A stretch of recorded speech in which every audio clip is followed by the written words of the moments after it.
Well, good morning again. I'm Stephanie, as Cherith said. Isn't she just rocking this? I'm a huge Cherith fan, so. Well, I am a pastor here in Minneapolis at Mill City Church, church planter and lead pastor, and I want to, on behalf of all of us here in the Northwest Conference, where are we in Northwest Conference? Yes. Welcome to the Twin Cities. You made it. We're so glad that you're here. I am leading the Develop Leaders track here for this conference, and I could not be more excited because I am so passionate about leadership development. And I have been a student of leadership development for my many years. I'm 36, so I know, I look younger, but it's fine. And you know, there's a huge debate about the definition of leadership. Have you heard this? There's a huge debate about what it means to be a leader. And I'm so glad that these COV talks are 5 minutes, because that's all I need to settle the debate. We're going to figure out right here at the IM conference, what does leadership mean? I'm kidding. Of course, there's many different definitions, and I think many can be helpful, but is it okay if I give you my definition this morning? Okay, so my definition that's really helped me in my life as a leader, but also being led and helping lead other people is this. Everybody has influence. People who are intentional with their influence are leaders. You are women of influence. And I know that because I believe and I read that God made you that way.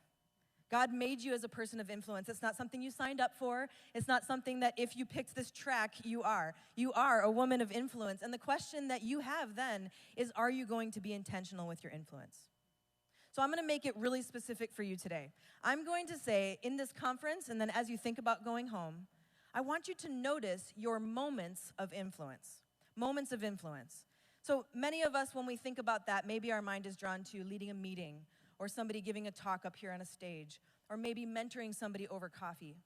But I want to suggest that we're missing something huge if we limit moments of influence to things like that. So I actually made a list of other moments of influence that I want to share with you.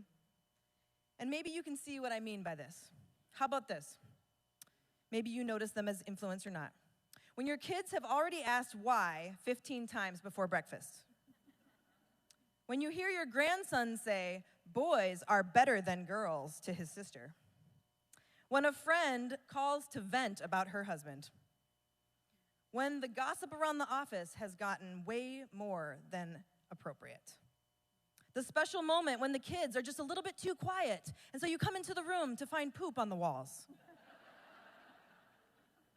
When your 24-year-old adult child calls asking to see if they can move back in again. When you present that huge project to your supervisor and you're super nervous about it. When you notice some of the kids at your child's school are extra hungry on that field trip. That coworker that finally opens up and shares that they're depressed. When you get news that one of your parents got another bad report from the doctor. When you see stories on the news of the trauma happening at our borders. When there's an ethical dilemma that you see rising in your workplace. If we can't notice our moments of influence, we can't have the courage to be intentional with those moments. But if we notice them, then we can begin to say, how might I step in courageously to be intentional with these moments? So I wrote down a couple of ideas of what that could look like.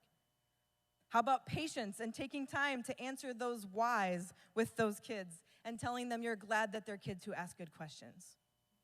How about explaining to those kids, you know what, everybody poops, but that doesn't mean it has to be on the walls.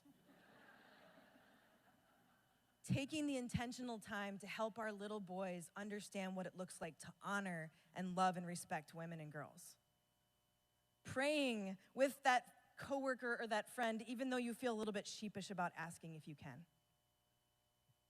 It may mean letting that 24-year-old move back into your house, but it actually might be not letting them, right? It might be being bold and speaking up when something is happening that we think might not be right. Speaking up when you see kids without enough food and saying, is there something that can be done? Is there something that's already happening? Grieving with those who grieve and modeling what it looks like to lean on Jesus. Taking steps to actively love the refugees who are already in your cities and your towns.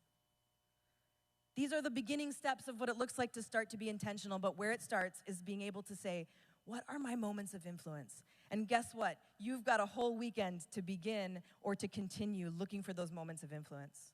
When you head to the eye exhibit that Love, Mercy, Do Justice has prepared, you can wonder about the moments of influence that are happening in that moment. When you step into the prayer room, as you walk into the workshops, as you listen to what you're experiencing, not just to take good notes, but to be transformed.